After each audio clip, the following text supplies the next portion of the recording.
¿Cómo se llama? ¿Cómo se llama? Neme Vitarandala. ¿Cuándo empezó a escribir? Bueno, mira, yo desde que hace muchos años, ¿no?, quise registrar más bien la historia de Río Branco, de esta región, porque ella es muy rica, ¿me entiendes?, en acontecimientos históricos, y entonces empecé a escribir, y he escrito, no solo sobre historia, sino que acontecimientos, cosas que han sucedido aquí en Río Branco. He usado mucho de las anécdotas, porque la anécdota, siendo real, es un gran auxiliar de la historia, ¿no? Ya lo usaron los antiguos, ¿no?, para documentar hechos y acontecimientos, y quiere decir que con una región tan rica en acontecimientos, empecé a escribir y tengo algunas cositas escritas sobre esta región. ¿Y qué te llevó a ser un escritor? ¿Cómo? ¿Qué te llevó a ser un escritor? Para ser un escritor. ¿Qué te llevó? Necesita?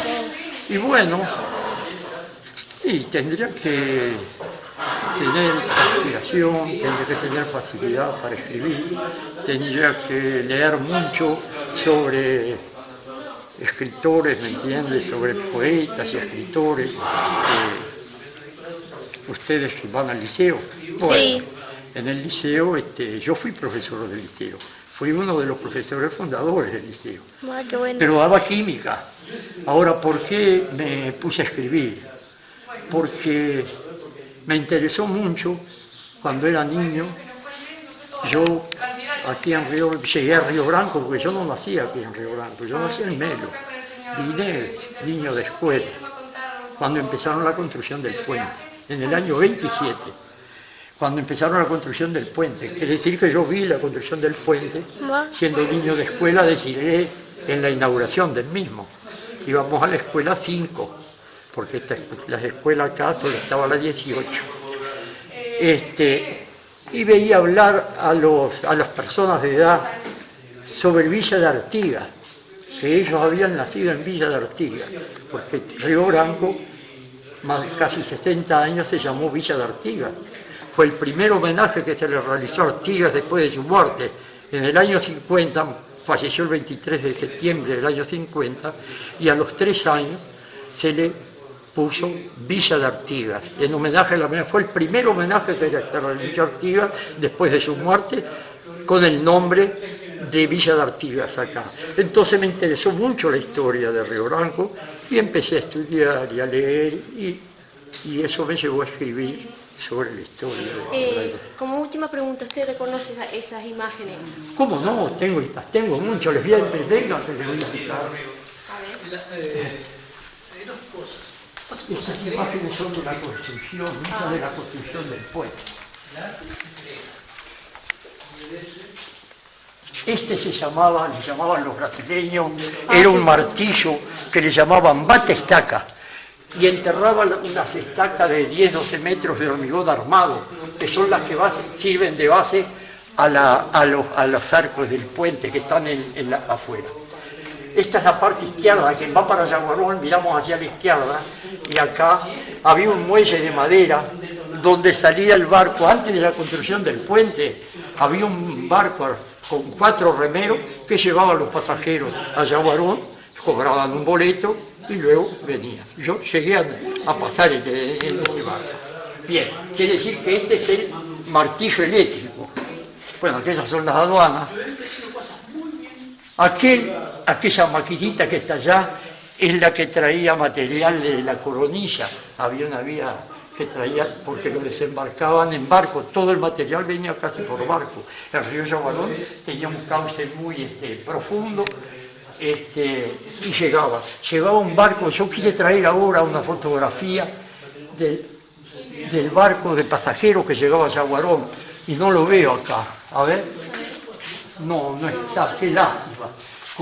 Ustedes viendo aquí las películas, con la rueda y todo. Sí, gira. Bien, Esa. yo tengo la foto del barco, se llamaba Río Grande. Bien, y esas son todas, allá que llega la balsa. Las demás son todas fotos de la construcción. La construcción, claro. Allí está, a ver, pero qué lástima, yo le iba a traer a la foto para utilizar. Mirá, hubiera traído el barco que la chiquilina quería verlo. Porque acá están, aquí hay, estos son los ingenieros y los que había ingenieros alemanes, holandeses, había ingenieros brasileños y uruguayos. Y están ahí todos. Venían, ¿ustedes les llama la atención cuando aparece un avión? Sí. Bien. ¿Saben en qué venían muchas veces ellos? En hidroavión.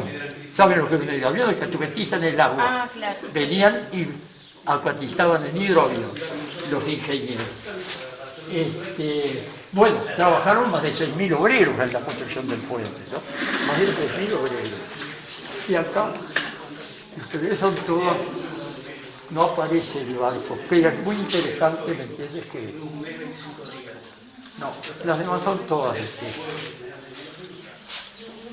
La construcción empezó sobre el río y muchas veces la parte que da sobre el Yaguarón, el lecho del río es muy rocoso, entonces lo dinamitaban, ponían dinamita y nosotros sentíamos las explosiones, no podíamos llegar muchas veces porque éramos chiquilines, teníamos 10, 12 años. Y entonces lo dinamitaban con dinamita para poder trabajar. Y todo el material, ya les digo, venía por agua. Los barcos llegaban ahí a la colonilla, luego había un puertito que habían hecho, desembarcaban ahí y los traían en zorras, arrastrados por aquella maquinita. Los demás son vistas nomás de la construcción, pero no hay otra. No hay nada más que ver. Aquí, a ver. Bueno, esos son obreros. Lo más interesante es el martillo que le llamaba. El martillo ese era un amor. Por ejemplo, estabas allá cerca del ANCAP y él trabajaba allá cerca del río y se sentía el golpe cuando golpeaba, ¿me entiendes? Enterrando las estacas. Así que, Muchas gracias.